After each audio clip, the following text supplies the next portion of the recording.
Drew on the other end? Oh, empty chair. Now streaming live on YouTube. I don't know who's hosting. Who's hosting, you know? Looks good to me. Where you go? Okay.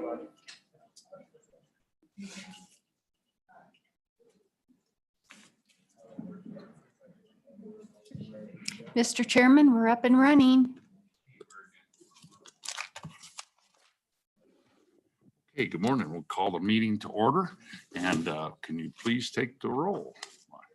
Representative Baker, Here. Gray, Here. Hallinan, Here. Henderson, Here. Jennings, Here. Roscoe, Here. Sweeney, Here. Yin, Here. Mr. Chairman. Here. Mr. Chairman, we have a few little housekeeping. Sure, that'd be Thanks. great. Go ahead. Okay. Ms. Cruz.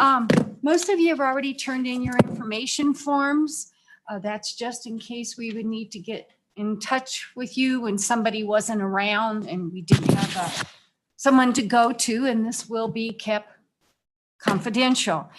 There's a set of the committee rules in your folder, and I've also included some extra absentee voting forms in case you wanted to take a couple to your desk there in the chamber. There are snacks and coffee in this room here and hot water if you need that. And if you don't know how to work your chair, don't ask me, I'm not good at it. There are instructions in the back of your folder. And that's all, Mr. Chairman. That's wonderful. Thank you for taking care of us. Okay, very good. Well, how many folks do we have online with us? We have somebody have that number? I just want to. Mr. Chairman, we have 6 attendees in the waiting room at present. Perfect. And Representative Yin is also on the Zoom. Is he present in person? I am present in person. Okay, all right, thank you. Okay, very good. So members of the public, really, again, appreciate everyone being here. It's very good to be back together and working this process. And so we have 2 bills before us today. I think they're kind of related, right? And so we're going to really take testimony on both these bills. They're pretty straightforward, short bills, and we really want to hear from the public and everybody on these. So we might not take action on them today, but we want to make sure that we take time to listen to everybody here who's showed up either as an attendee on Zoom or here in person. So the first bill then for our consideration is House Bill 94. The sponsor is here, Good Majority Floor Leader, Representative Summers. Welcome to the committee.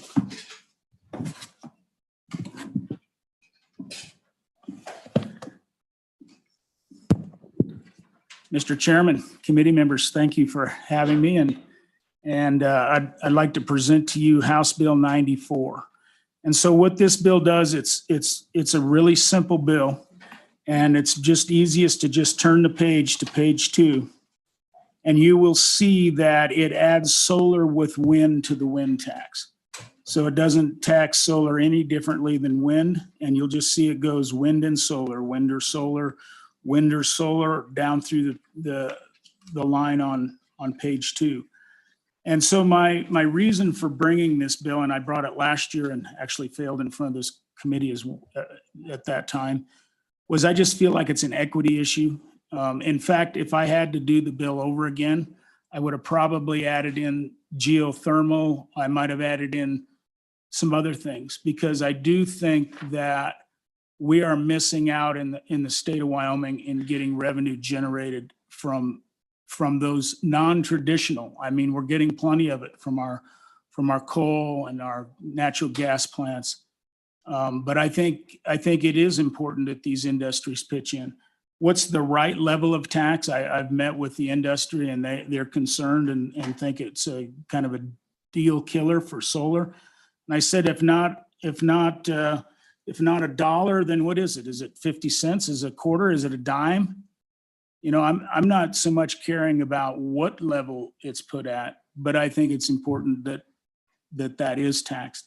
And to give you an idea, and so there's also the issue of, well, are you going to be taxing rooftop solar? And if you go into the, Mr. Chairman, if you go into 3922-105, under exemptions, under A, it says no tax shall be imposed upon electricity which is produced for the personal consumption of the producer, including any excess production of electricity that does not exceed 500 kilowatt hours in any 24-hour period. So for the most part, I think it takes care of that exemption for that solar rooftop. And then, Mr. Chairman, to give you an idea, there are other solar taxes around the country, but most of them then go ahead and exempt property tax. So to give you an idea of what's out there, and I didn't do an exhaustive search, Mr. Chairman, but Idaho has a 3.5% tax on gross earnings for solar electricity generation. That is in lieu of property taxes. Minnesota has a tax of $1.2 per megawatt hour on electricity from solar. And I believe that they also exempt property tax. South Dakota 0.9. That's in lieu of real and personal. Vermont is a little different, and I couldn't really figure out Vermont. It's $4 per kilowatt of plant capacity on solar generating plants, and I didn't dig far enough down the pipeline to understand quite exactly what that was. But to me, this is just an issue of fairness and equity in taxation. And do we want to? And I've heard, it's going to kill this industry.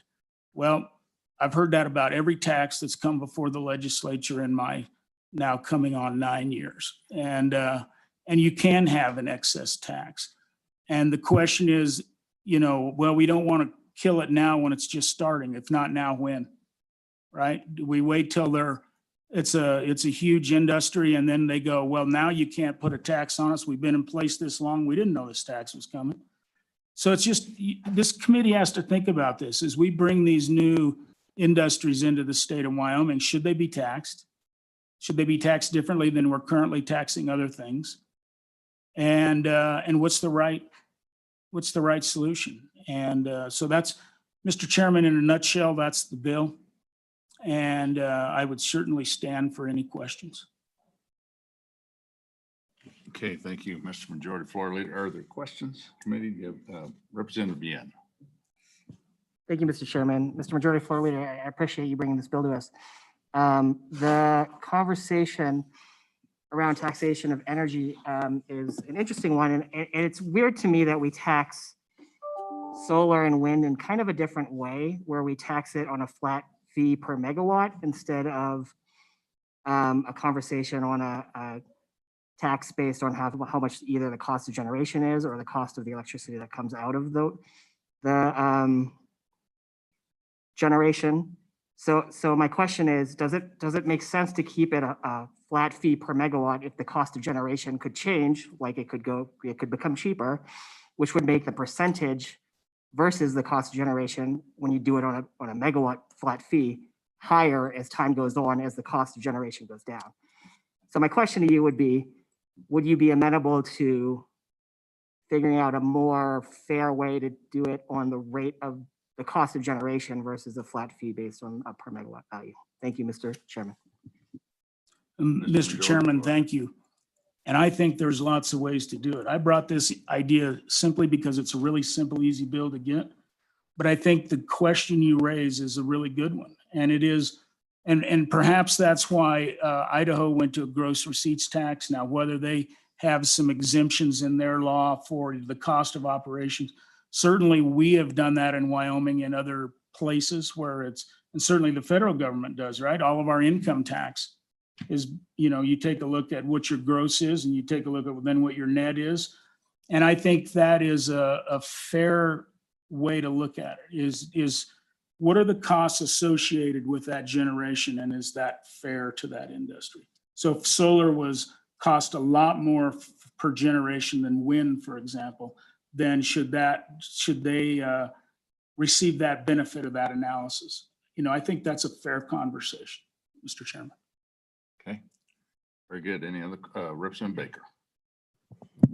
Thank you, Mr. Chairman.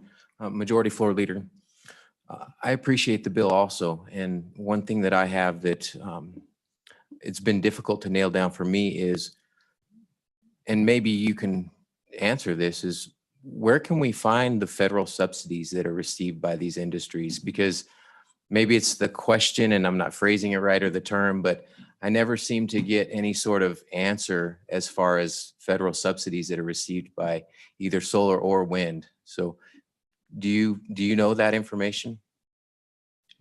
Mr. Chairman, thank you. I do not, and I don't know the level of federal subsidy, but I do know that it's substantial. But I'm sure there's industry back behind me that I would bet knows the answer to those questions. And I think a lot of industries through the federal government and state government, we have provided little breaks for lots of people over time. That's part of our problem. We were very lucky for a very long time, and we provided a lot of exemptions and did a lot of things. Those times have come and gone, and we just have to think to the future and how. My answer is I don't know, but I bet there's people behind me that do. Follow up or, okay, Representative Hallinan. Thank you, Mr. Chairman. Mr. Majority Leader, I know what the subsidy is for wind power. It's $15 per kilowatt hour. So that's from the federal government. Thank you, Mr. Chairman. Okay, thank you. Okay, any further questions from the sponsor, Majority Floor Leader? Okay, so I think we're gonna take testimony on the bill, and as you heard, we're gonna lay it back today. I want to hear everybody today, and it'll give us a little time to work on it. This committee's generally not too busy anyway. So anyway, for better or for worse, but go ahead. Just, Mr. Chairman, I appreciate the committee looking at this.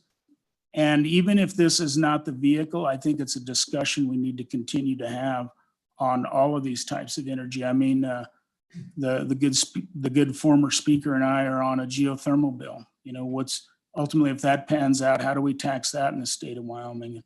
I think it's a really good discussion for this committee to have into the future. So, Mr. Chairman, I do have to leave anyway, so I leave my bill in your good hands and understand whatever direction it may go. I think we have a quick question. Representative Hallinan. Thank you, Mr. Chairman. It's actually a correction. I said kilowatt hour. It should be $15 a megawatt hour. Yeah, Thank you, that'd Mr. be a Chairman. nice subsidy. Yeah. You know, I think too, though, this broader discussion, you know, this is really a gross receipts tax. I mean, this megawatt tax, generation tax. And you mentioned like Idaho in lieu of property taxes. You know, I think Idaho also has an income tax, right? A higher sales tax than us. But so I don't know, all these things we gotta be interesting to hear from industry here too as well. There's whether this is the best way to tax or not. But okay, sure, appreciate it. Thank you very much. Thank you, committee. Thank you, Chairman. Is there anyone from the executive branch? Chairman, Director Noble was here. He's not here. Okay, we'd like to open this up. And I'm not in either. Mr. Chairman, We'll take all comers. Mr. Chairman. Yeah. Director Noble is in the Zoom call. Would you like me to admit him? That'd be great. We'd love to hear from the director.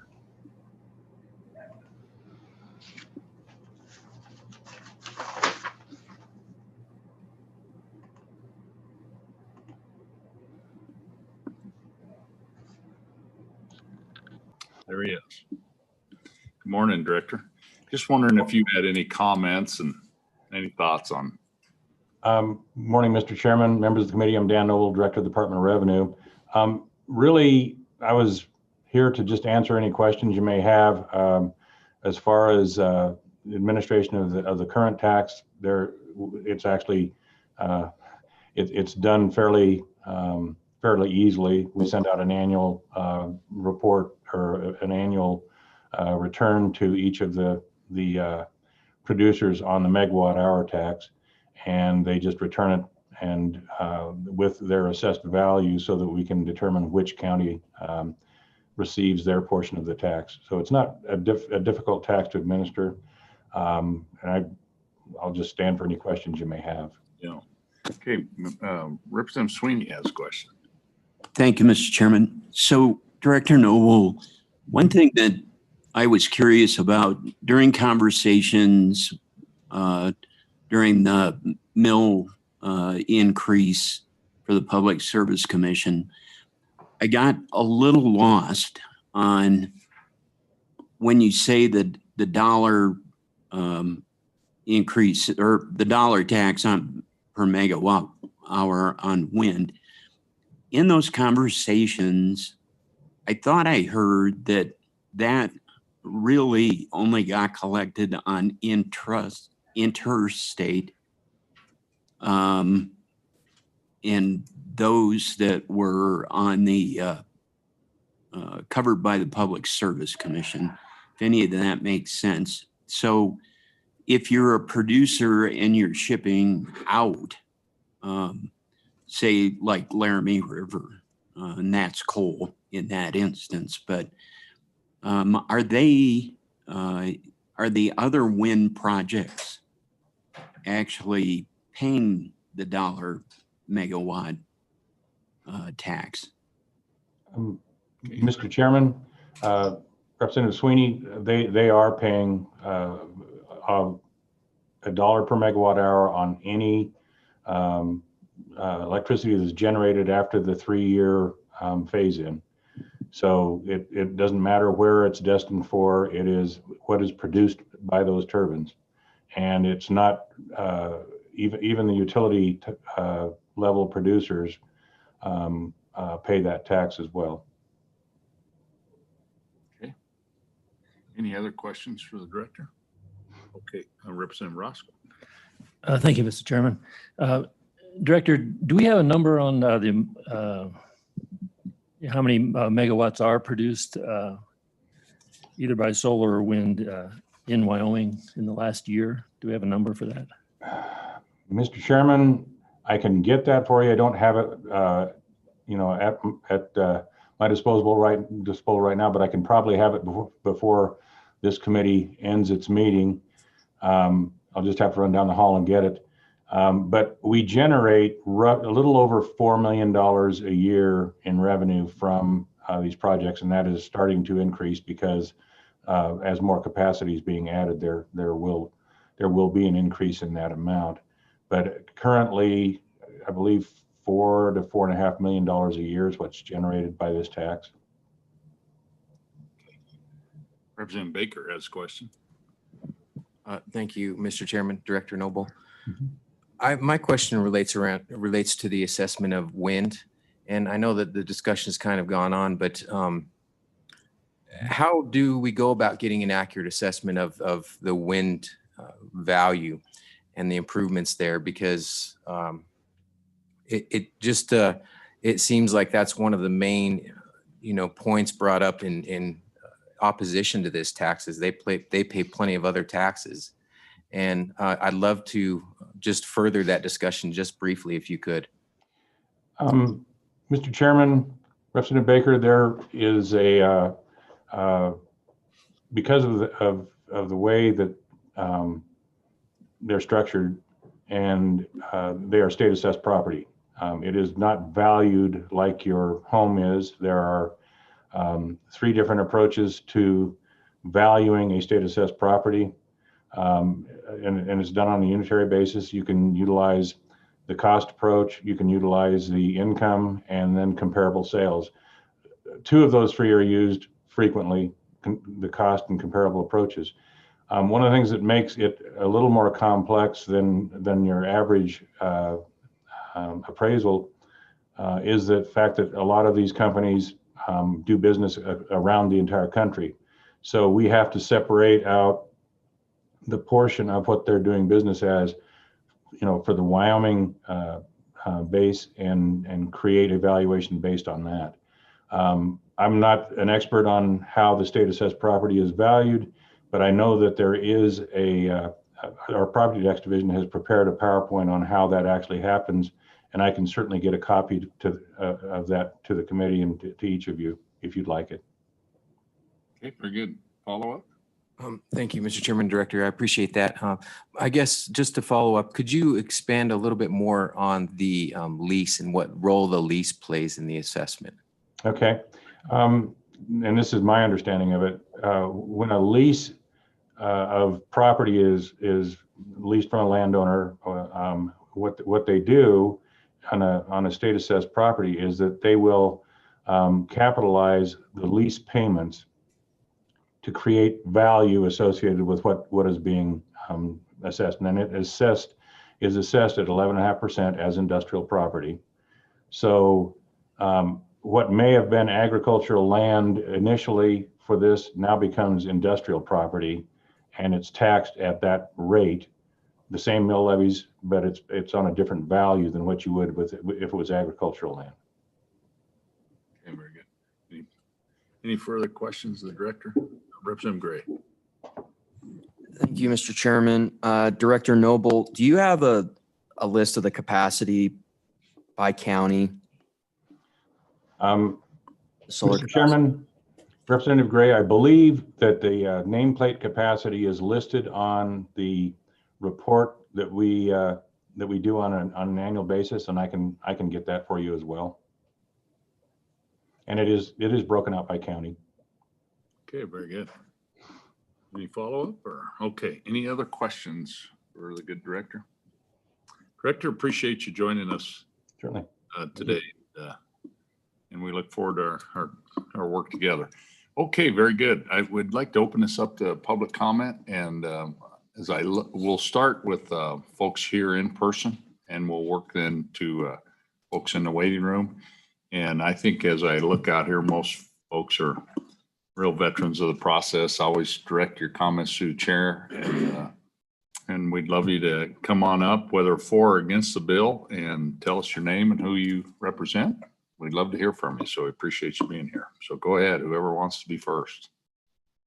Any public comment on this bill?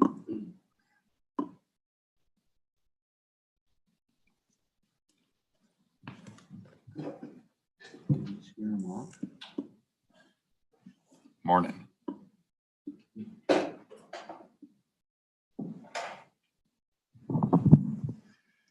Good morning, Mr. Chairman, members of the committee. I'm Jeremiah Riemann, here on behalf of Wyoming's County Commissioners. Wyoming has an opportunity to help build and grow an industry in Wyoming, and that's not something that we often have. Wind development during this last period has been a pretty important thing for many communities. It's actually been the thing that's buoyed several of our counties with their tax issues during this pandemic, and we're very grateful for that. And the production tax, once it kicks in a few years, will only serve to help. Commissioners in the WCCA want to do our part to help grow and build this industry. We need to diversify our economy. Frankly, we need to diversify our tax base, and that's what this bill represents. Now, what is the appropriate tax? I don't know. I don't know if any of us know here, other than those that are perhaps in industry bidding projects. There is certainly a point at which you do tax out these new industries and push those development projects to other states, and we don't want to see that happen. We want to see that development happen here. But what we do know is that the tax capacity is something greater than zero. And so from that perspective, my members do support House Bill 94 and would encourage you to move it forward. If there's a better way to do this, we'd be happy to work with industry and work with all of you in order to ensure that we both benefit from the economic opportunity, but also ensure that we can continue to provide vital services both as a state and as local governments. With that, Mr. Chairman, I would stand for any questions. Thank you, Mr. Chairman. Thank you, Mr. Riemann. My question is has there been any discussion about the adverse impact of solar on wildlife within your constituency? Mr. Chairman, I would say that, yes, Representative Baker, that not only that, but the adverse impacts to other, resource development in this state, to the landscape. So it extends beyond just the wildlife issues. And I think we did great work last legislative session to come up with an approach to give counties as well as others a voice and an opportunity to develop regulations to help appropriately cite those developments in the state. My commissioners across the state are working with their staff to develop those regulations and make sure that as we do this in the future, that development happens where it should happen and we avoid those most sensitive places. Thank you, Mr. Chairman. And to your mind, just this last point is the solar industry has developed in other states, or where they're a lot higher, and they accommodate the problems that we found with wildlife and actually vegetation as well. So I think we should be aware of that. And then my question to you, Jeremiah, is would the counties, how would they think about what we've done with a lot of other industries coming into the state is we've allowed us a tax break for a certain amount of time and then put a tax on something like this on 3, 5, or 10 years down the road. And but that is a known commodity. That's a known action that we're going to take so that industry has a predictable timeline. Do you have an opinion on that? Thank you, Mr. Chairman. Go ahead. Mr. Chairman, Representative Roscoe, I do think giving some certainty to industry is probably the most important thing right now. Either we're going to do this or we're not going to do this. And if we're going to institute some sort of a delay in that, that's a reasonable approach to consider as part of this process. We have that, of course, with the wind tax today. Although I will share that my members are supportive of the bill this year to remove that 3-year exemption, partly because I think they feel the industry has grown and is capable of paying that. But Mr. Chairman, I would say that any approach here, something greater than 0 is better than what we have right now. Okay, any other questions? Okay, appreciate you, your testimony and being here. Thank you. Okay, other members, public, we'd love to hear from you. Mr. Chairman, just to let you know briefly that there is someone on Zoom that has their hand up. Yeah, and I just, I want to say it again that we're going to take everybody in the room here first, and then we're going to move to the online, you bet. So. Good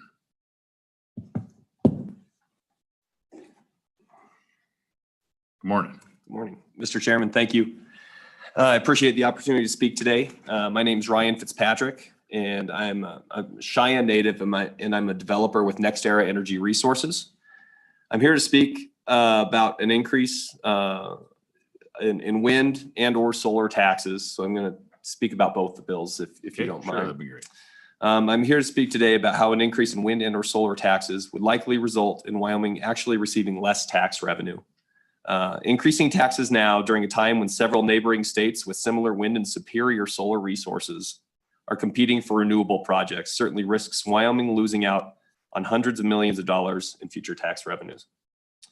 First, for some introduction and background, NextEra is the world's largest wind and solar development company. We developed, own, and operate the 225 megawatt Roundhouse wind energy project west of Cheyenne, and we developed the 533 megawatt Cedar Springs wind projects north of Douglas. These projects came online in 2020 and should not be subject to increased renewable taxation after commercial operation.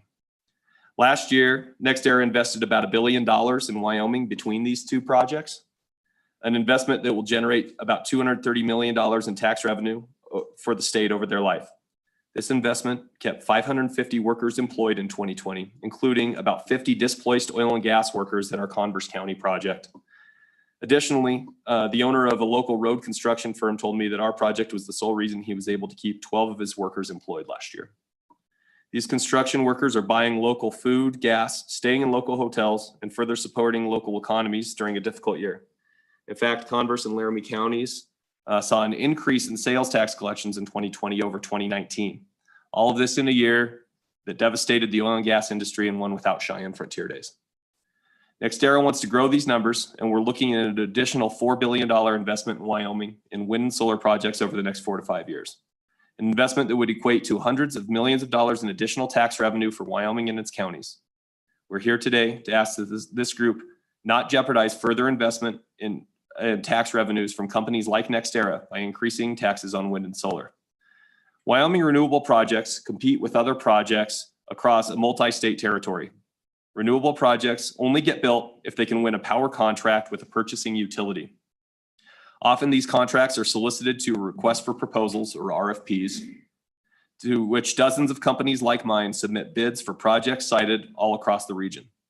In recent years, we've seen these solicitations become more and more competitive. For instance, in Rocky Mountain Power's most recent 2020 RFP, the company received over 500 bids, signaling an extremely competitive price pool.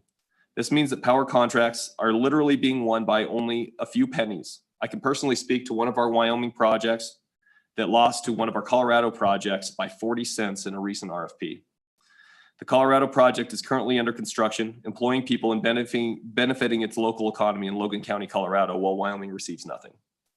Increasing taxes on renewables directly increases a project's bid price and therefore makes it less competitive versus out-of-state projects.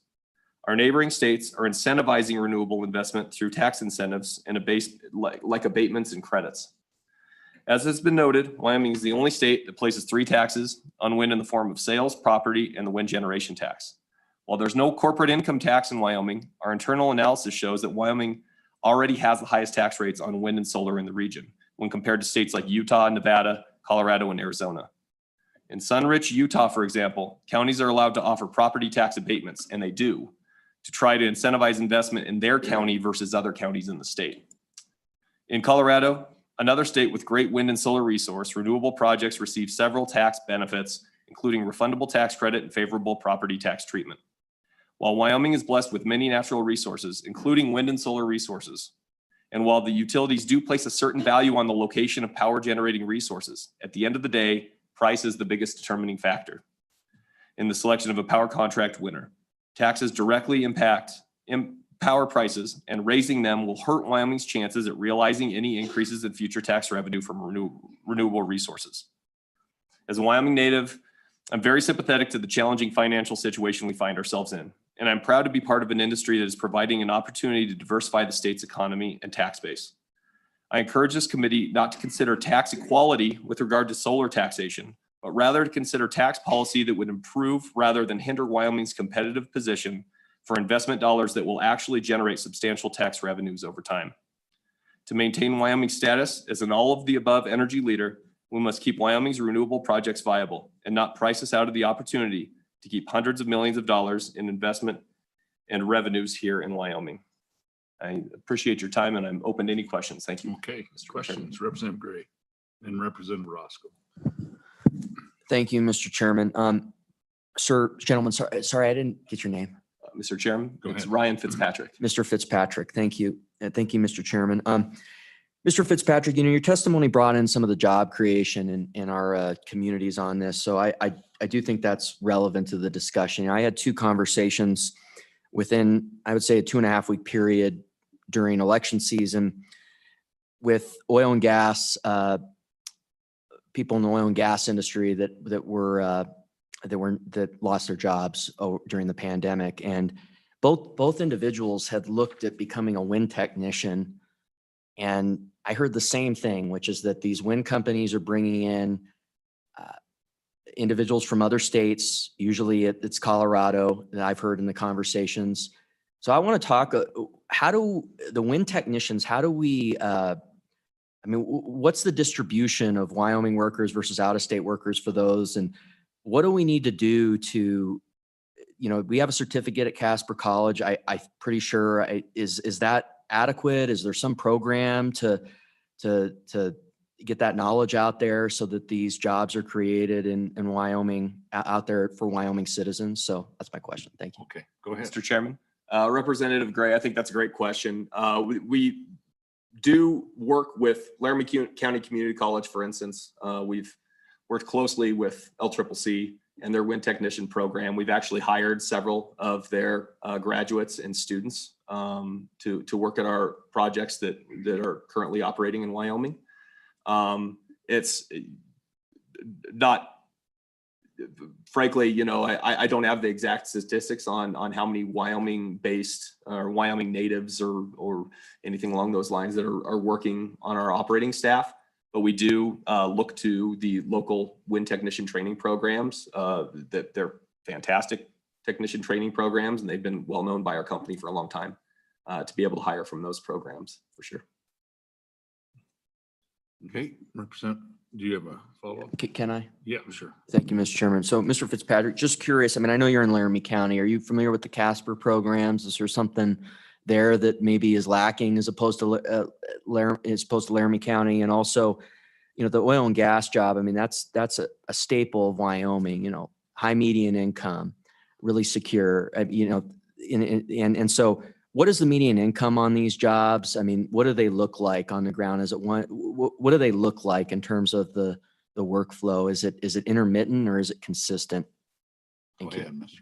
Mr. Chairman. Representative Gray, so first to address the oil and gas jobs, these aren't, these wind energy jobs are not decreasing oil and gas jobs. We coexist. When we look at our Cedar Springs project, it's built in the middle of a active oil field. And now last year was a difficult year for the industry, of course, but it's built in the middle of an active oil field. There are operating pads all around our wind turbines. We utilize the same roads using shared road maintenance agreements with the oil and gas operators in the area. So I just wanted to clear that up a little bit as well. I personally am not as familiar with the Casper program. That doesn't mean that the company may not be. We have our recruiters that are really familiar with training programs around the country. I will say that with regard to the median income that you're looking at for these projects, these are good, high-paying jobs. These, I believe on our permitting applications, we were citing incomes ranging between about 70 to 110,000 per year. For these jobs, and these are full-time jobs. These are typical 8 to 5 type of jobs. They're full-time, not intermittent jobs. The wind projects require operations and maintenance year-round. Okay, very good. I think Representative Roscoe, did you have a question? Thank you, Mr. Chairman. Mr. Fitzpatrick, are there any, annually, what would be the technological advances in these industries? I know they're changing. I've heard they're changing quite a bit all the time. And so within the solar and wind industry, could you explain any of those? Thank you. Mr. Chairman.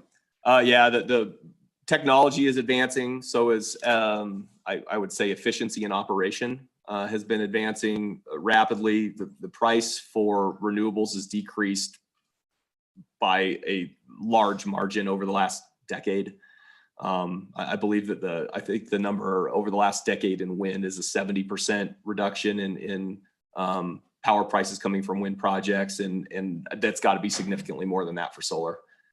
So a lot of that is due to technology. It's also due to learning how to operationally be more efficient, how to site better projects, and getting a better understanding of the power grid and how it can actually where projects can be absorbed. So a lot of these different things that just through a maturity of the industry has really improved the pricing on renewable projects.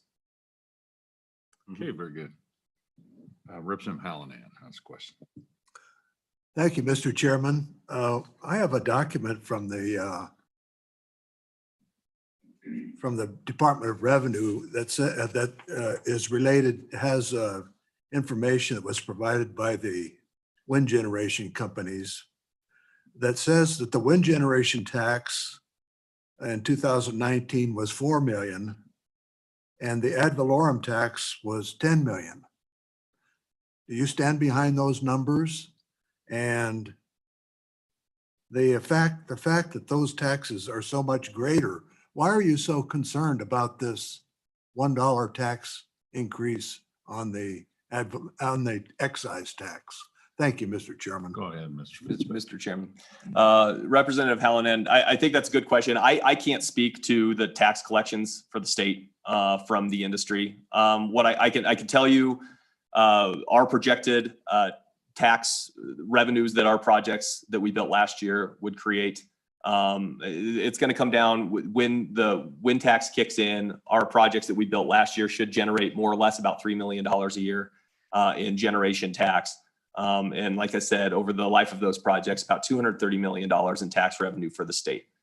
What this comes down to, your question related to whether or not we can absorb more tax. My company, if on projects going forward, if there was an additional $1 per megawatt hour tax, we would put that into our model. It would spit out the price that we can bid, and it makes no difference to us. We get the same return, whether on projects going forward, mind you. We get the same return on you know, whether it's $1 a megawatt hour, $10 a megawatt hour, whatever it is, we would get the same return because we would put it into our model. It would spit out the price that we have to bid. Whether or not that price is competitive with the utility versus projects, you know, maybe in the state, out of state, whether or not that price is competitive determines whether or not the project gets built and whether or not the state gets any tax revenue at all from these projects. And so we have to meet a required return. Our sister company is Florida Power and Light. It's a utility. Our development side of the house, who I work for, we invest like a utility where we have to meet a required rate of return. Otherwise, we're not going to invest in that project. That return is going to be pretty standard for us. And so we have to bake in all of the different costs associated with a project, and taxes are part of those costs that are baked in. If the price that it produces is too high, we can't build a project. And so that's what it comes down to. This isn't, there's a discussion about whether or not this breaks the bank for wind companies or solar companies. It's not a matter of breaking the bank. It's a matter of whether or not a purchasing utility like a Rocky Mountain Power sees our project and says, this makes economic sense to us versus a project in Utah. And if it doesn't make economic sense to them, then we're not going to win a contract and the project's not going to get built or generate any tax revenue. And so I don't want to bluff when it comes to wind taxation. I'm trying to be very straightforward about this, that if you increase the tax, maybe we can still swallow it, maybe not. I gave the example of the project in Wyoming versus the Colorado project that lost by 40 cents. That's less than $1 per megawatt hour. But maybe it would still work. You say the same about solar, but it's risking for potentially minimal gain when we would be generating significantly more tax revenue by getting a project built in the state through property taxes and the sales and use taxes that are associated with the project. Okay, very good. Anybody else? The other, Representative Baker. Yeah, thank you, Mr. Chairman. Mr. Fitzpatrick, I appreciate that you've acknowledged that the tax is static, and that's across the board. When you put out an RFP and you have 500 bids, I'm pretty confident we're still going to get bids, and hopefully we're going to get bids that are, going to be able to move the project forward. But my question, if you haven't, predicted it already, is we've heard about the $15 megawatt federal subsidy for wind. Can you confirm that? And then what is the federal subsidy for solar per megawatt hour? Mr. Chairman.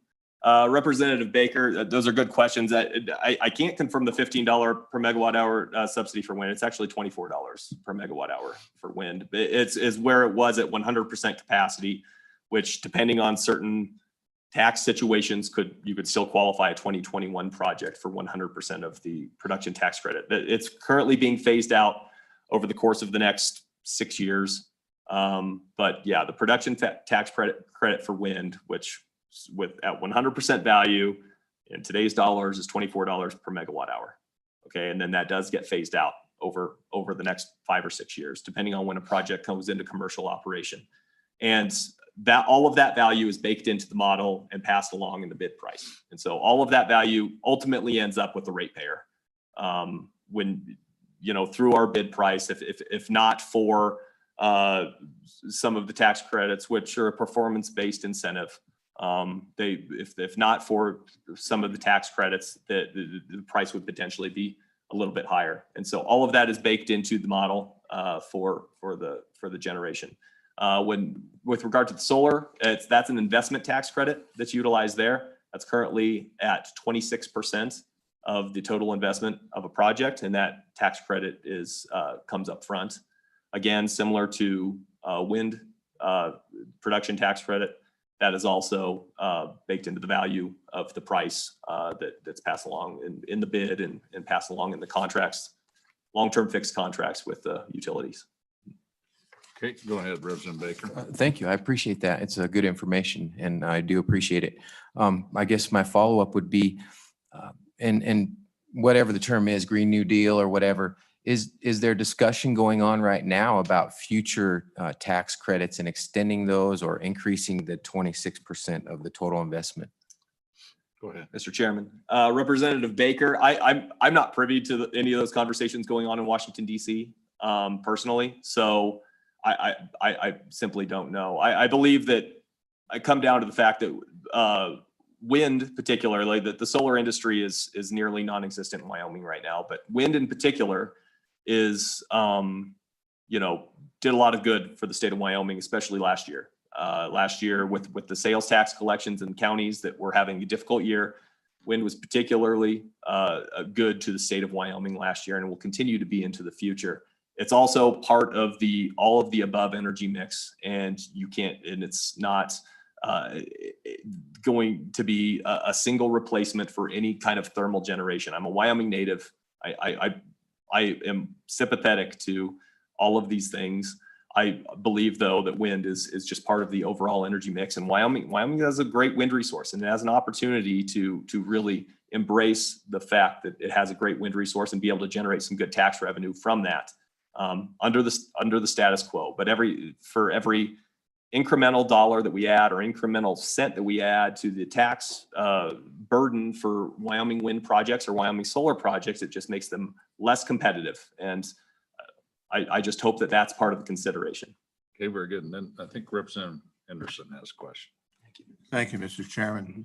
Good morning. Good morning. Brian. Good to see you again. You too. Couple of quick questions. You mentioned Cedar Springs project up there by Douglas. Mm-hmm. Could you give us just a brief summary of what the Rule 6 impact was? And then also, could you give some information on how Wyoming compares, like to say to Texas in terms of our production? I'm sorry. How Wyoming compares with Texas in wind production? Okay, Mr. Chairman, Wyoming is, I don't have the figures for Texas. I should probably have, it's been in the news a little bit recently, right? So I should probably know exactly how much wind generation there is installed in Texas. In Wyoming, going into 2020, I think there was about 1,400 megawatts of wind power installed in Wyoming. Last year, we installed 758 megawatts. I know that PacifiCorp installed about another 750 plus some repowers. So we doubled the wind installations in Wyoming in the year 2020 as an industry. So Cedar Springs is 533 megawatts. Actually, 333 megawatts will be owned and operated by NextEra, and we'll sell the power under a power purchase agreement to Rocky Mountain Power, long-term fixed rate contract. And the other 200 megawatts of the Cedar Springs project, we actually sold to Rocky Mountain Power. They will own and operate that project themselves up there. And so, and as I mentioned, that was a great project. It was an example of, you attended, we hosted some legislators and Representative Sweeney to show how well the project works together with the oil and gas industry out in the field, and how we've really been able to not just coexist, but thrive and really help each other out, find real synergies in our operations up there. And so it's worked well for us. Okay, very good. We're gonna have to kind of glide path in. We got other folks here. So go ahead, Representative Sweeney. Quickly, so on solar in particular, can that be sited on the same location, say Cedar Springs project? Can those be underneath the turbines?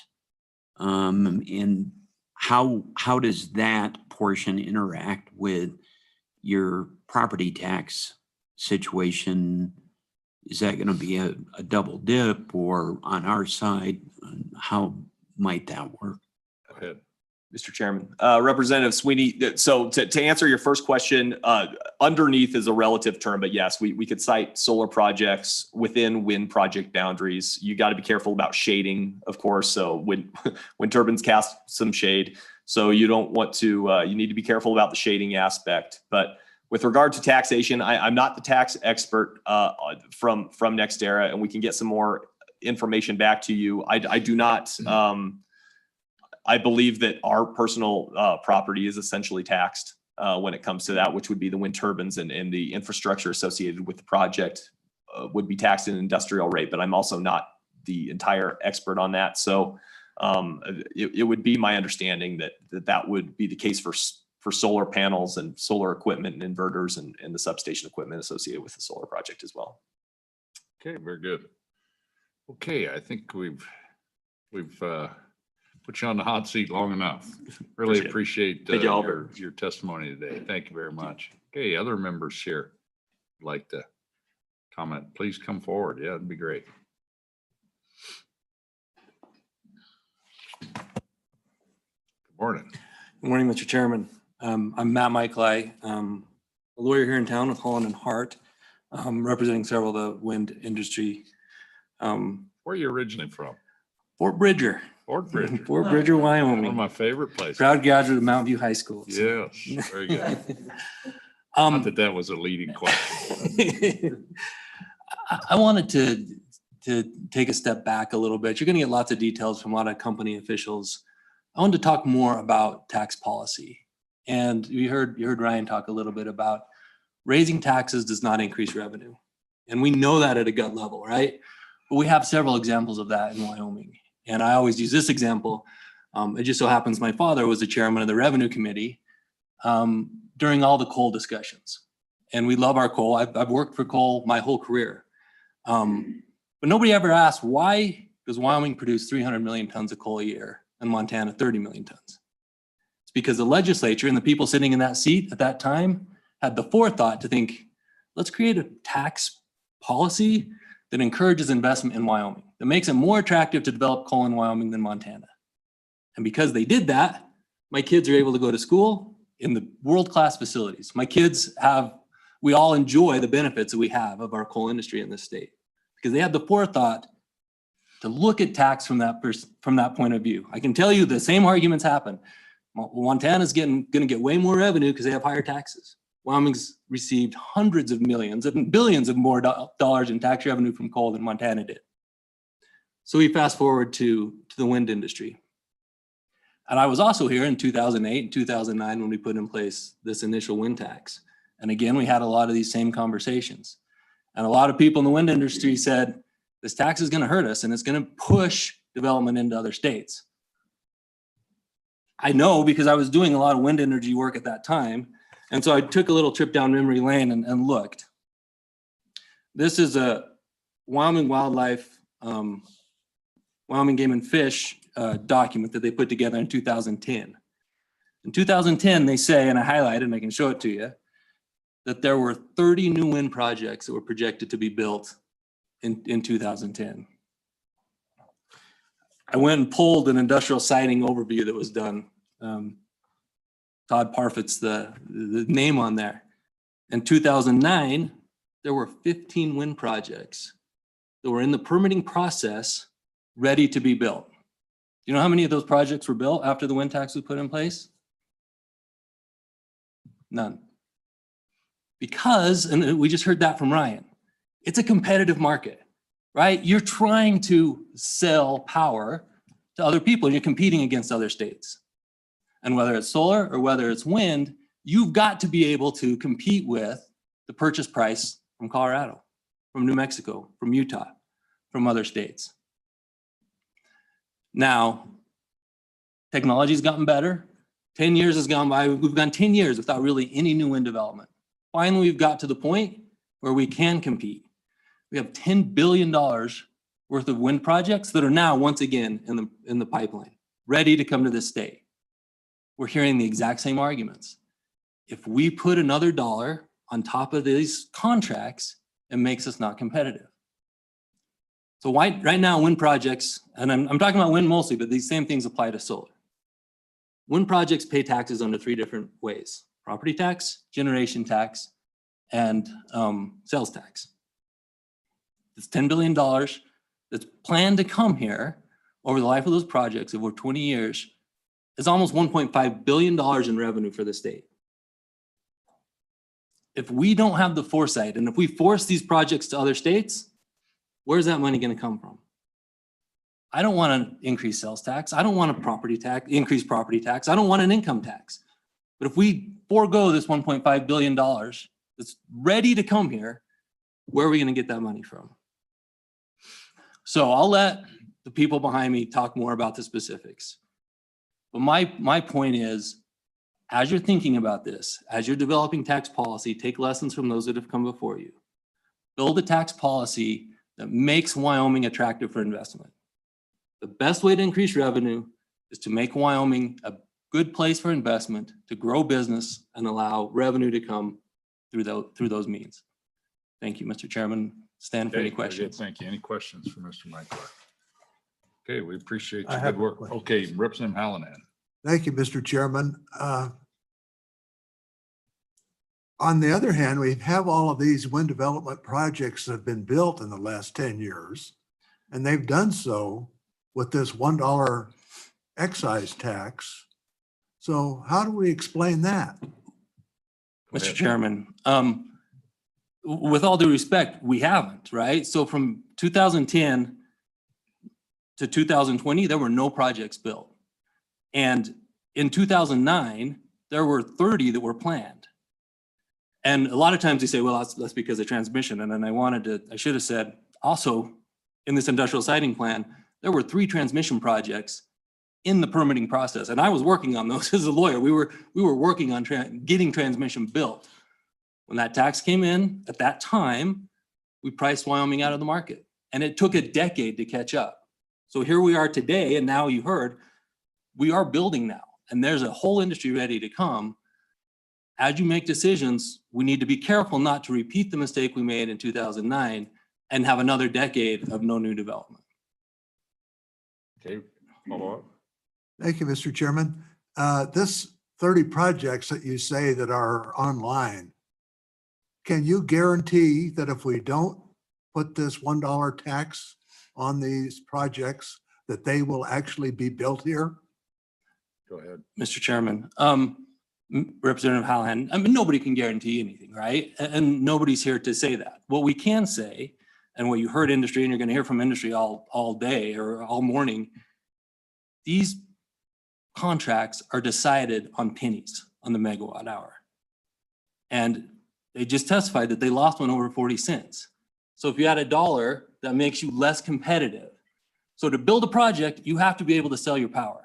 To sell your power, you submit a bid. The taxes have to be built into that.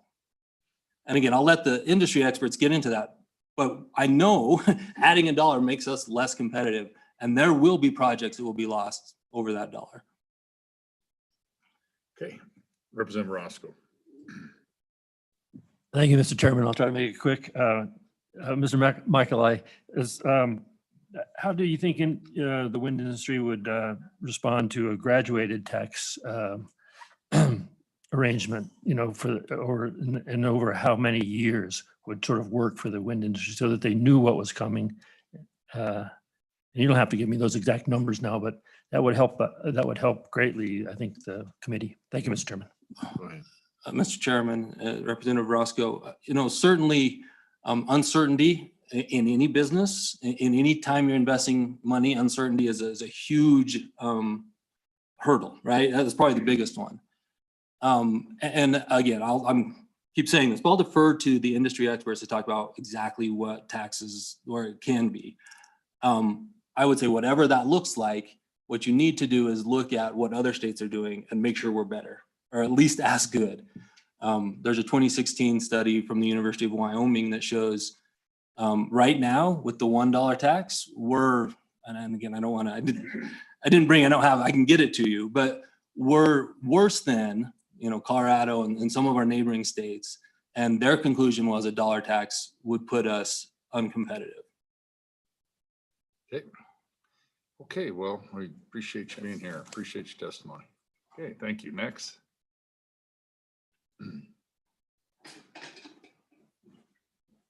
Morning. Mr. Chairman, committee, I'm Laramie County Commissioner Chairman Gunnar Malm, and appreciate the opportunity to be here and speak with you today. Obviously, I don't represent industry. I represent a county that holds 1/5 of Wyoming's population, and wind energy has helped provide vital services to all of those residents, especially throughout the last year with the property taxes and sales tax from the new project that NextEra just completed west of town. So I'm here to just speak against both taxes in that I feel that renewables are a vital part of Laramie County's strategy of economic diversification, not only in our energy needs, but in what they can provide to associated industries like the tech sector.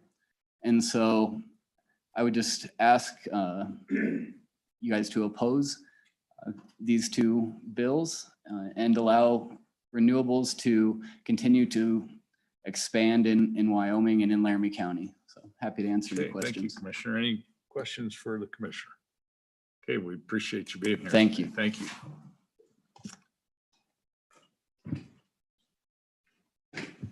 Good morning, Mr. Chairman, members of the committee. My name is Tammy Johnson, and I am the Executive Secretary for Wyoming State AFL-CIO. And I wasn't planning on testifying until the issue about jobs came up, and I just wanted to share with you some caution. Representative Gray, I appreciate your comments very much, because we do have to ask that question when corporations come before you and say we're creating jobs. We have to be careful about what those jobs are. Are they Wyoming laborers, which is defined in Wyoming Statute 16-6-201 and 202, which is a person who's been a resident in the state for at least a year. We're looking to maybe change that this year, but we have to be careful when industry says they're bringing jobs, because we want to hire those people who live and work here, who send their kids to school here, who buy houses here. And when industry comes in, we heard that was over 500 jobs. But what we also heard was there was an awful lot of money spent in hotel rooms. So where did those workers come from? Perhaps from around the state, but perhaps not. So I just wanted to share that with you. And the Wyoming State AFL-CIO, of course, feels very strongly about keeping Wyoming workers employed, keeping our people who live and work here on the job. That money stays in our communities. The paychecks don't go out of state to another bank where they, spend their money there and buy their cars there and other things. So I would be happy to answer any questions you have, but thank you, Representative Gray, for those comments, because that's really critical to the economic development of the state as we move forward. Okay, very good. Any questions for Ms. Johnson? Well, Thank you. Appreciate your testimony.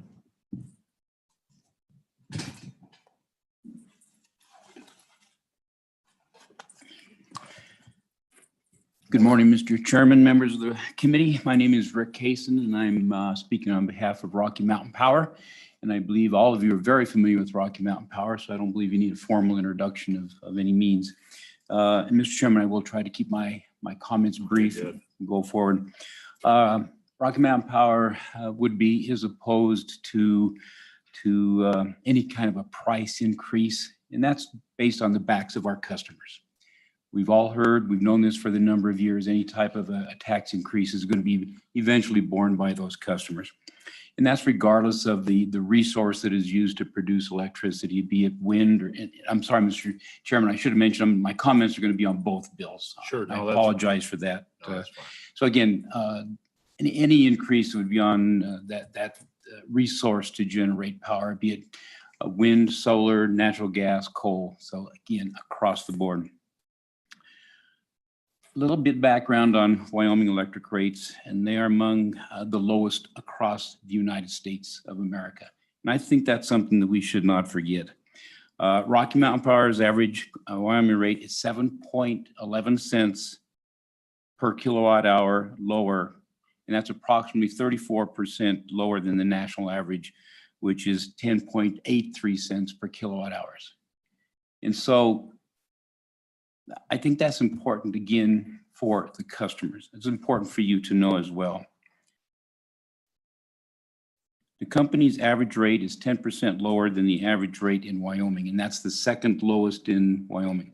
I think that speaks mightily for the company, and I also believe it speaks mightily for all other electric providers in generation getting that product to customers. So again, we should take pride in that as a state. Our company has the lowest average rates of all large utilities in the Intermountain West, with the rates that are lower today than they were back in 2015. So that's 6 years ago. And we know the cost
Next, it's like an extra Christmas season. It's a wonderful thing if you are the Chamber of Commerce Director to have Frontier Days.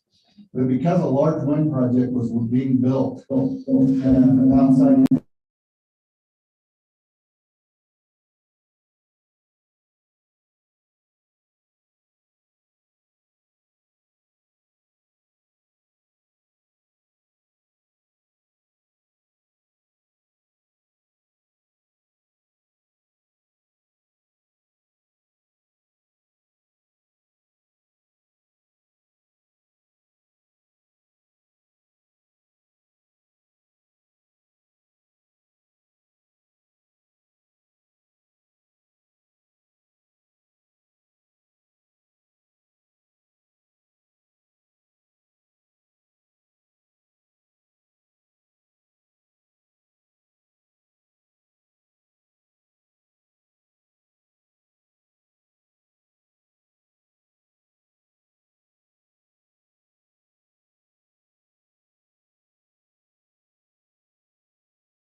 what businesses face and what their competitiveness is. It's interesting that you mentioned that. The first wind project I was ever involved with was as a chamber director in Woodward, Oklahoma, which is a little bitty town out in the, we call it the armpit of the Panhandle.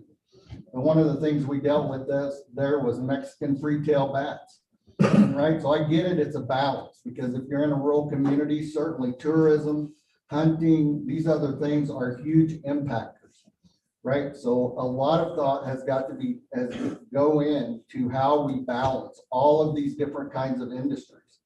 But I think at the end of the day, solar and wind and alternative energies in these really rural areas are an important part of that mix, right? So environmental things, a whole nother piece, right? But certainly I would agree with you that as we do any projects in rural areas, we've got to balance that, because in my mind, in rural areas across this country, they're shrinking and shrinking, and we have something pretty special that a lot of the rest of America does not have. And we need to always be cautious, and we certainly need to work with these companies.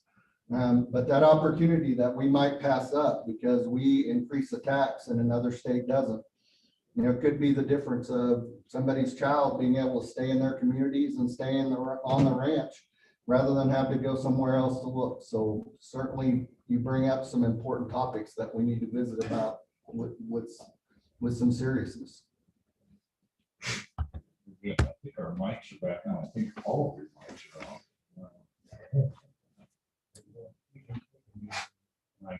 I've got a few texts from folks who were on the Zoom that it's off, we're working on it. And are there any more questions?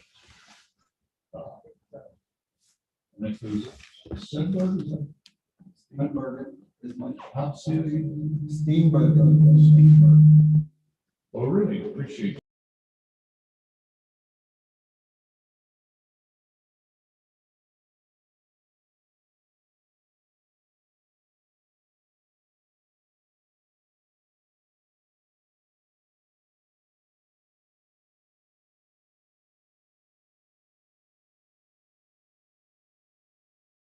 Resume this online comment on Thursday.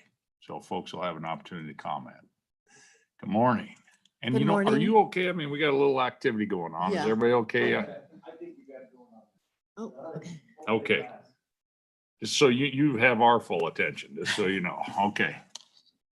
Good morning, Mr. Chairman and committee members. I'm Steph Kessler. I'm with the Wyoming Outdoor Council.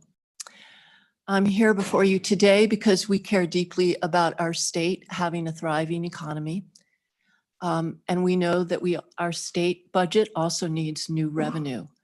We are really torn in this discussion and debate about renewable taxation because, as you've heard today, it is quite a quandary to know when will taxes drive away these new businesses and opportunity for economic development, or when will they be fine and help provide more revenue to our state?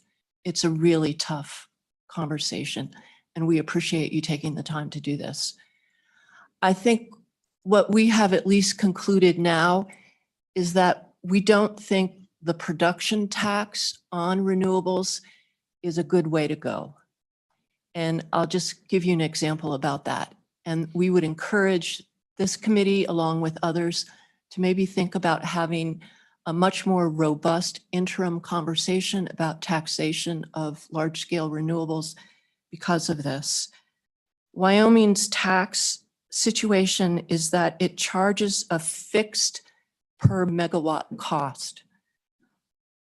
And as a result, while these new renewable industries are getting more and more efficient and technological advances are driving down their costs to produce energy, it actually increases the proportion of what our tax is on them as the economics go down. And for example, in 2010, when our original wind tax at $1 megawatt hour was put on this industry, research shows that it costs the industry about $100 per megawatt hour for production. And so a $1 cost was, a small portion of that. This price has dropped down for wind production, we've learned, to today's figures to in the $20 something per hour. So as a result of having this fixed tax that is not reflective of the changing economics of this industry and their sales and profits, it's actually becoming a bigger and bigger burden in terms of making our state less competitive compared to other states because we tax in this way. So our recommendation is to take the time to study this further. Yes, we believe this industry needs to pay its fair share for taxes, but we really think the current tax system is flawed, and we want to be competitive compared to other Western states so we can have this opportunity for economic diversification. Okay, very good. Any Thanks. questions for Ms. Kessler? You have a question? Representative Baker? Thank you, Mr. Chairman. And I just want to follow up and make sure I understand what you heard or what I heard is correct. You asserted that the cost for wind is around in the 20s dollars per hour for a megawatt for them to produce. And if that's accurate, and if the other testimony is accurate that, there's a federal rebate of $24 an hour, then I guess it's safe to assume that the federal government is paying the bill. Thank you, Mr. Chairman. Is that correct?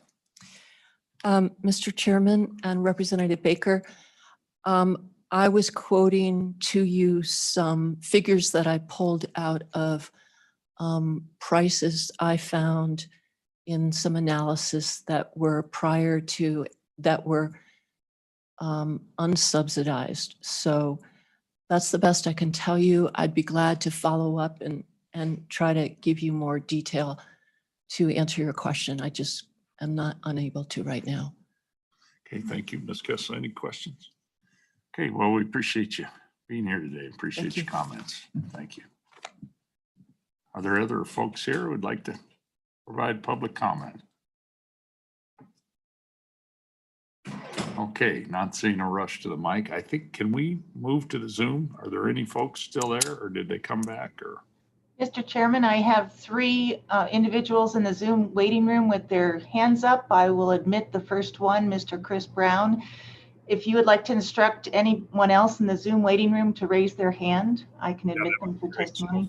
Folks in the Zoom waiting room, and if you'd like to provide testimony to the committee, just raise your Zoom hand and it'll line you right up in order, and we'll just go right down the list. So go ahead. Is it Chris Brown? Okay, there he is. Mr. Chairman, how are you? Can you hear me okay? We can hear you really well. Great, great. Thanks very much for working through the technical difficulties. Appreciate the ability to testify virtually. Mr. Chairman, members of the committee, Chris Brown representing Powering Up Wyoming. We are a Wyoming grassroots organization promoting renewable energy as part of an all of the above energy strategy alongside our legacy industries. Right up front, Mr. Chairman, I want to address Representative Baker's comments about the federal subsidies. As Mr. Fitzpatrick noted earlier, those are being phased out.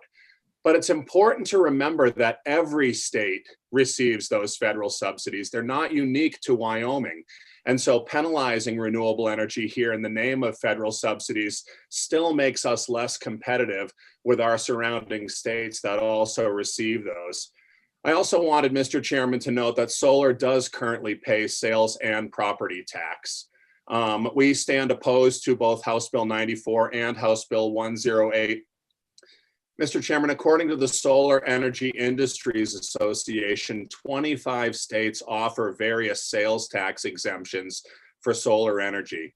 36 states offer various property tax exemptions for solar energy. And so as an example, in Nevada, one of their renewable energy property tax exemptions allows businesses to apply for a property tax abatement of up to 55% for up to 20 years for real and personal property that's used to generate solar. And so we're not here in this session asking for any new incentives, but simply for the tax climate to remain stable, competitive, and to encourage development. If the solar bill is passed, it generates a couple of $100,000 annually, but it risks projects from this growing industry going to other states that are actively working to attract these investments. From the wind side, Mr. Chairman, more tax on wind energy again risks pushing these projects and investments to other states. Throughout this entire discussion, we've heard about the need for Wyoming to remain competitive. And as Mr. Michael I mentioned earlier, the study done in 2019 by Dr. Rob Godby at the university shows that Wyoming is already less competitive than a number of our surrounding states. And so additional taxes piled on to the existing 3 that wind already pays is only going to increase that disparity. Mr. Chairman, I realize the time is tight. Many of the points that I had planned to make comparing the revenue that this tax proposal on wind will raise at the risk of losing the tax revenues if the projects are actually realized elsewhere have already been made. And so I'll just underscore in closing, Mr. Chairman, that from our perspective, more taxes and continued uncertainty will result in many of these projects and investments to be realized in other states. And I appreciate your time significantly today, Mr. Chairman, and I'm happy to answer questions. Okay, any questions for Mr. Brown? Well, we appreciate you joining us, and we appreciate your patience and tenacity working through our technical difficulties. So we're getting through it. Thank you very much, Mr. Chairman. Thank you. Mr. Chairman, I will admit Ms. Stephanie Williams next. Very good.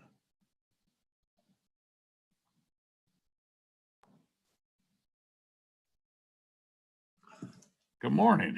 Can you hear us? I don't think we can hear you. I think you're still muted.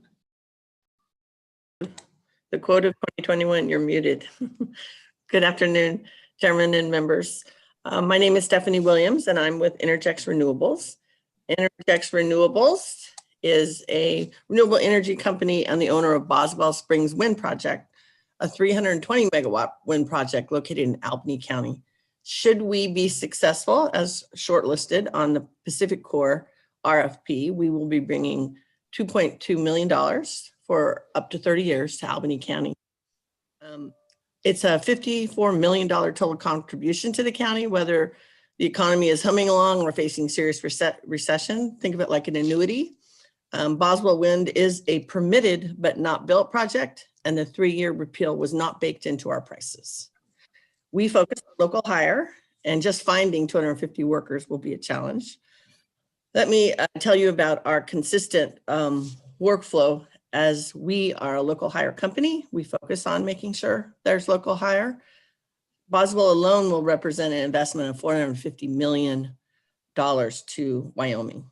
So utilizing the federal tax credit is something I can answer questions about.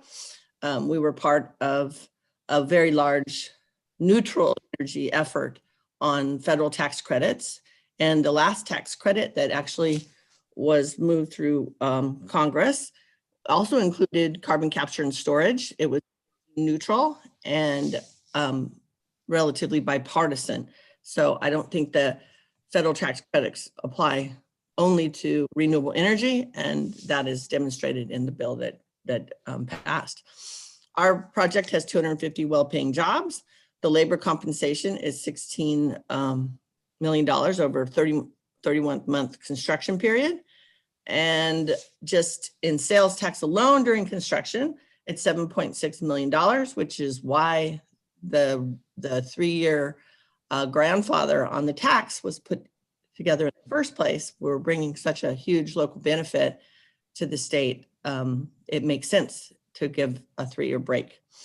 So there'll be 9.7 million in property taxes the first 3 years of operations. So this project, as many others, has been continuously challenged by uncertain regulatory and legislative environment in the state. We don't have operating projects right now in Wyoming. This is a very large project for us, and we've been trying to build it for a long time. But we spend a lot more time in Wyoming trying to defend the project's finances than in any other state we operate. We have 5 operating projects, 4 operating and 1 in construction project in Texas. We also have a development team that's in Colorado and New Mexico, but Wyoming is becoming a very challenging place to try to develop projects because of the uncertainty. And I would recommend that there's a decision made by elected officials on whether you really want to welcome wind, or rather than keep having these hearings every year where we discuss the project's financial viability, because it's a stressful thing having a project moving forward that's permitted, but every year we have to defend it. And those are my comments for today. Thank you. Very good. Well, we appreciate you. I think Representative Henderson, Vice Chairman, has a question for you. Thank you, Mr. Chairman. And good morning, Ms. Williams. Appreciate your testimony. And just a quick question, if you would, and you'd like to share, what was the deciding or factor for locating your project in Wyoming? Thank you. There's lots of deciding factors. I mean, we've had this project in the development queue for a long time. I think development teams look for, in our company, we look at states that are friendly to renewable fuels, and we look at price. And Wyoming has a really good resource, a wind resource, so it's attractive.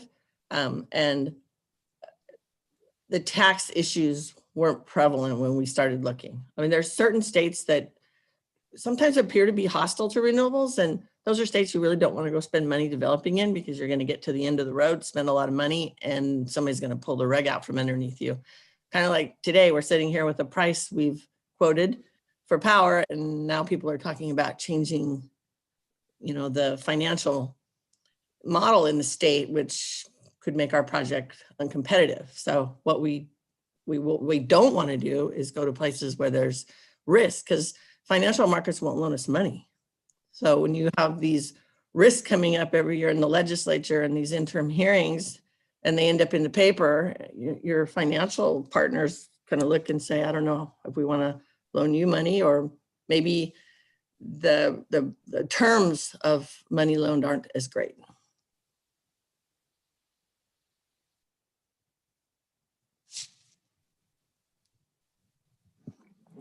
Thank you, Mr. Chairman. Ms. Williams, I appreciate you being here and testifying and taking the time. And I do just want to follow up on this federal tax credit. And, I do think it's appropriate for us to continue to revisit this issue because historically, this is a new technology. We've been utilizing coal and even nuclear power for well over 50 years. And so I think that this is new. So I think it's appropriate for us to continue to have this discussion. But are you purview to any discussion about extending the federal tax subsidy, or because I know that the environment has changed federally, I think that it's going to be increased, isn't it? I mean, is that what you're hearing? Well, we would like to see that, and I'm working really hard to get that done, as are oil and gas people. I mean, coal sequestration and natural gas, all the different energy technologies, it's all of the above. And there's not going to be a renewables only federal tax policy. There's too many people under the tent. It's going to be energy neutral, and it's going to benefit everyone, and it's for stimulus to the economy. Why would you not want Wyoming to bring that revenue to your state? Why would you want it to go to California or somewhere else? I mean, their coal sequestration is going to be heavily subsidized, as is, I've seen the bill, there's battery technologies that will bring the credit forward. These tax credits are looked at as stimulus for bringing the economy back to where it should be after COVID. So I would look at federal tax credits in a positive light and try to recruit them to your state. And I could, if you would like, I could offline bring you some information about the bills that are moving through Congress and what's happening federally. There's supposed to be an infrastructure bill come out in April, and it's going to benefit, if it passes, not just wind and solar, but coal and oil and gas and battery and everybody. It's energy neutral.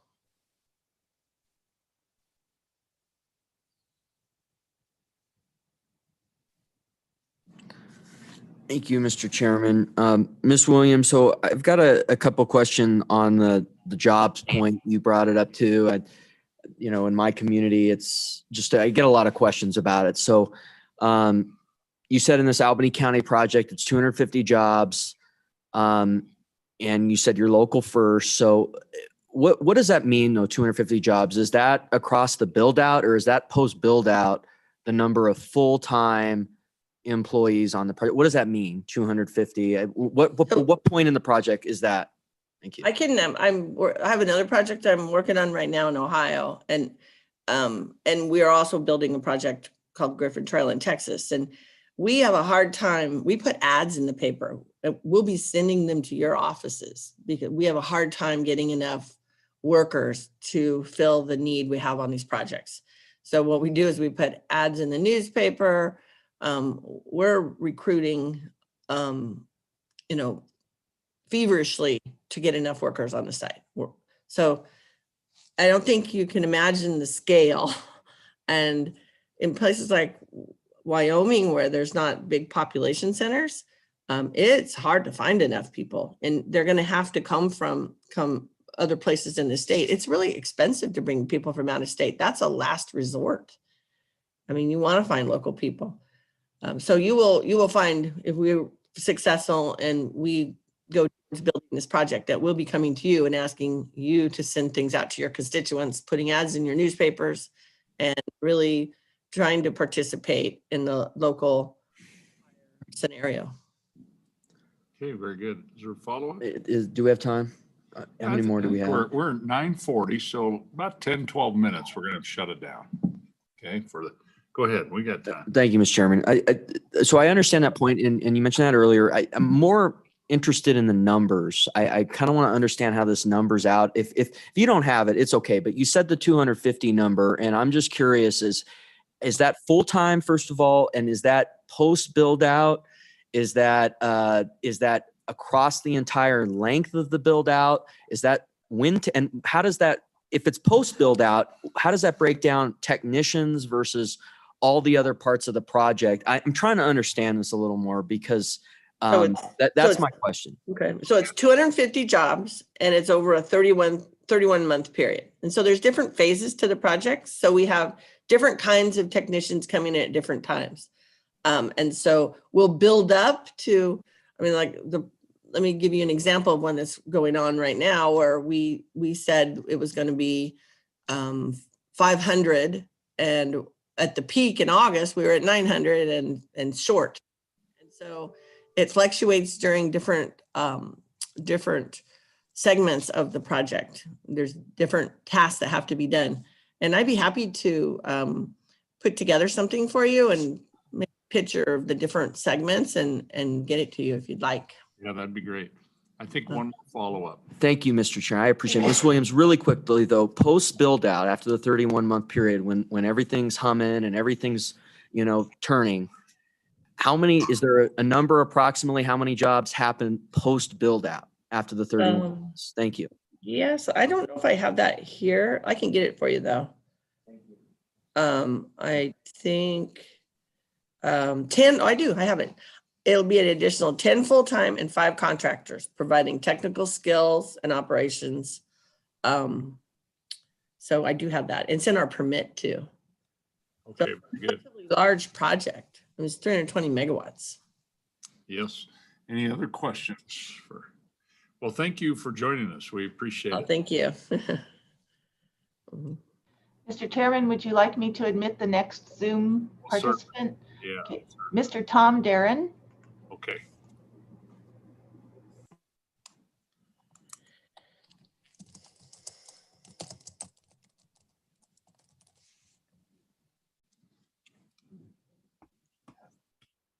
Hi, I think I'm there. I tried to go off mute and start my video. Okay, go ahead and introduce yourself. Yeah, thank you, Mr. Chairman and members of the committee. I'm Tom Darren and I'm with the American Clean Power Association. And we represent the top wind, solar, storage, and transmission companies in the country. I'm our Director of Western State Affairs. And just as an important side note, you may be familiar with me and my prior organization. As of January 1st, the American Wind Energy Association merged into American Clean Power, where we are now Multitech. I know we're pressed for time, so I'd like to share my screen if possible and put a finer point, Mr. Chairman, on why this $1 matters a ton to wind, and it also matters a ton to solar staying competitive, with your permission.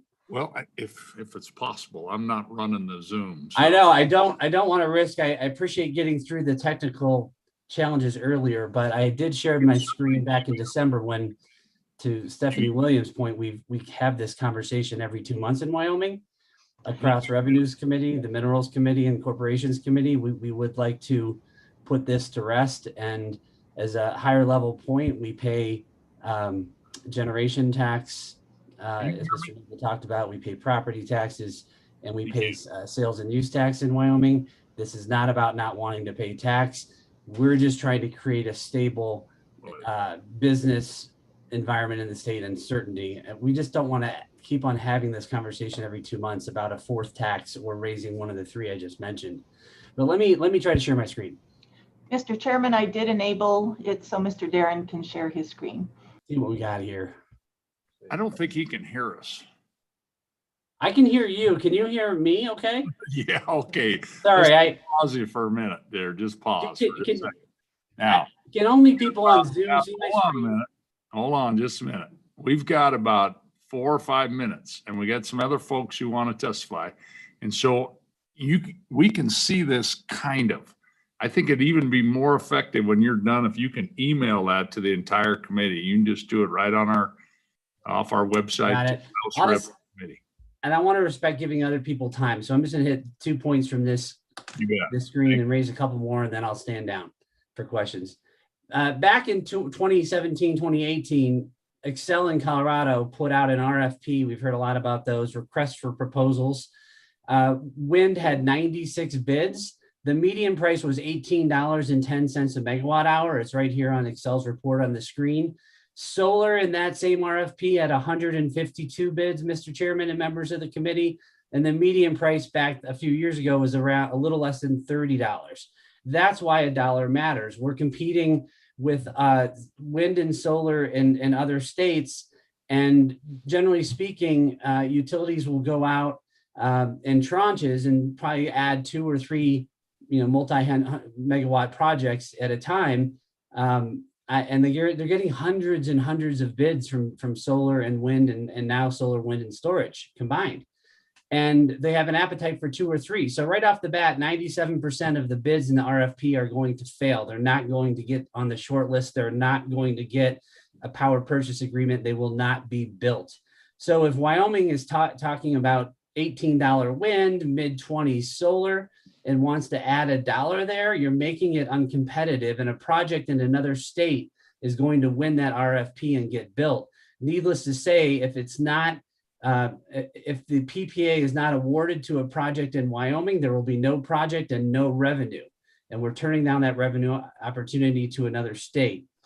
On the solar side in particular, it's kind of overly simplistic to say, let's just add $1 to solar and make it, have parity with wind.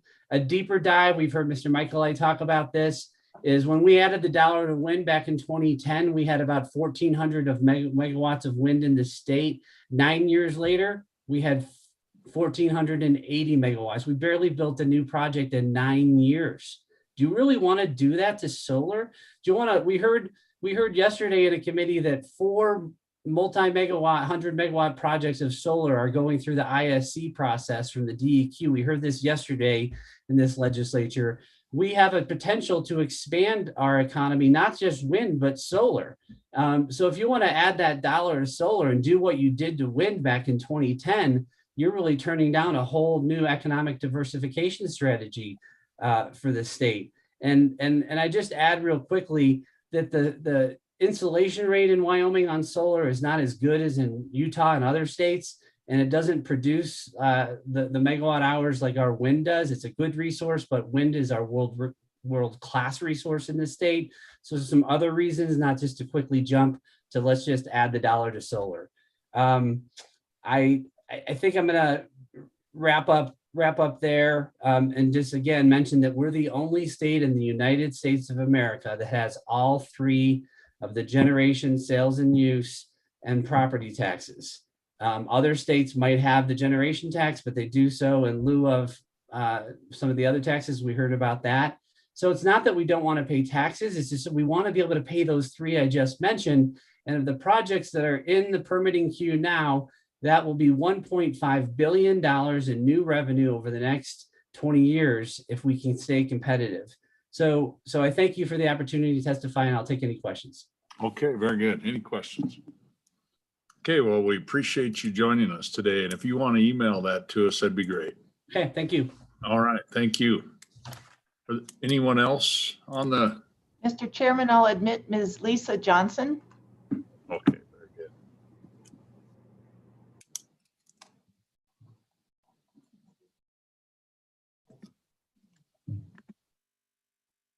Anyone else in the waiting room with their hand up too? Good morning, Ms. Johnson. Can you hear us? Yes, good morning, Mr. Chairman, members of the committee. Lisa Johnson with Wyoming Economic Development Association. And on behalf of our 150 members, I'd like to express our opposition to House Bill 94 and House Bill 108.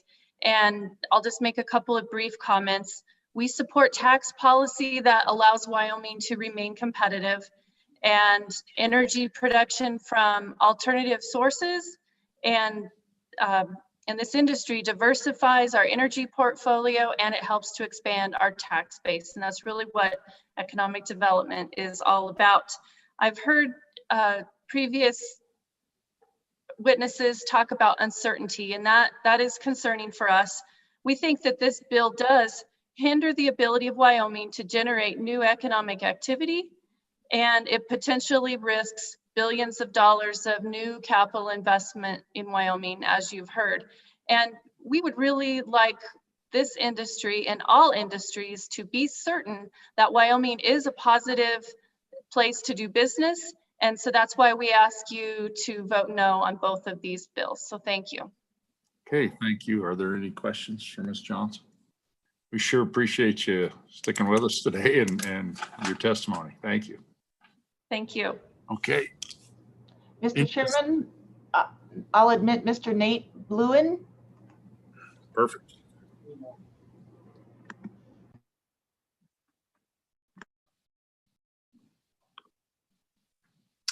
Thank you, Mr. Chairman. Can you hear me okay? Yeah, perfect.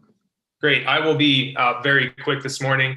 My name is Nate Bluen. I am the policy manager for the Interwest Energy Alliance. Interwest is the regional trade association for utility scale wind, solar, and energy storage companies. We represent many of the same companies that Mr. Darren and the American Clean Power Association represent. So I support all of his points, all of the points raised by Mr. Michaeli, Mr. Fitzpatrick earlier, and some other folks, Miss Williams. All I want to say today is you know, we'd like to express our opposition to HB 94 and 108. The one point I'll raise that I don't think I've heard today is that if both of these bills are passed, they would have the effect of actually implementing a $2 per megawatt hour tax on solar as well. You know, we know it would do that with wind. We know it would add that second dollar to wind.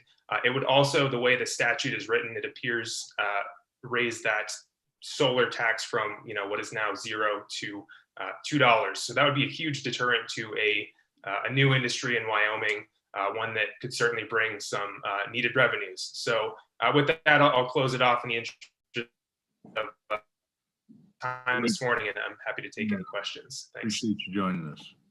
Okay, any questions? I think Representative Roscoe has a question. Thank you very much, Mr. Chairman.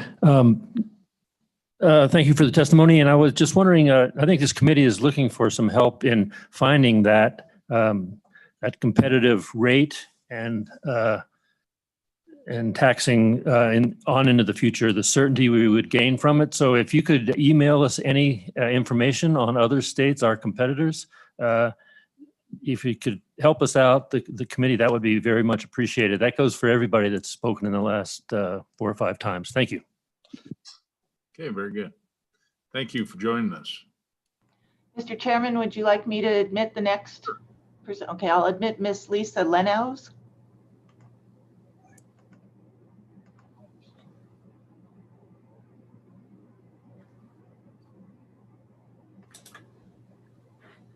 Mr. Chairman, can you hear me? We can. Oh, good. We can't see you, but we can hear you. Oh, I apologize. Let me turn that on. Thank you. And I'll be very brief. I know that it's gone long. I just wanted to respond quickly. My name is Lisa Lenows. I am the executive director of the Wind Action Group. I have tracked wind energy subsidies very closely for the last 20 years. The wind industry is a well-established, multi-billion-dollar, multinational industry. It is not a new industry. It's beyond frustrating to hear comments like we've heard today along those lines.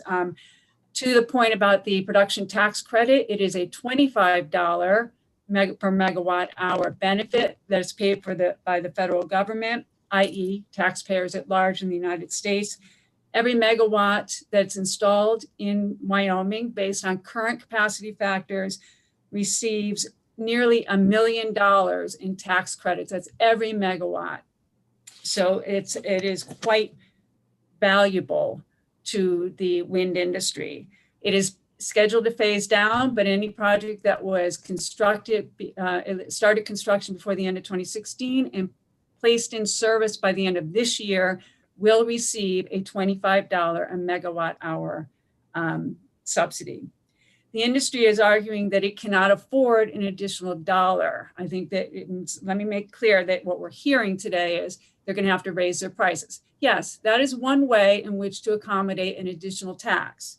This is not a new industry, as I mentioned. This is an industry that is well established. It has the ability to lower its costs. It has the ability to increase its production. It has the ability to assume more equity costs, to go to more traditional forms of construction, financing, and figure out a way to make up that extra dollar. To say that it can't afford is silly. Other point I wanted to make is that the amount of wind that's been built in the last 10 years has doubled in Wyoming. It's true that a lot of it was built within the last few years. There's a considerable pipeline that is existing today. Had that $1 added been a problem, that pipeline would have disappeared. It has not. Projects continue to come before the Industrial Siting Council.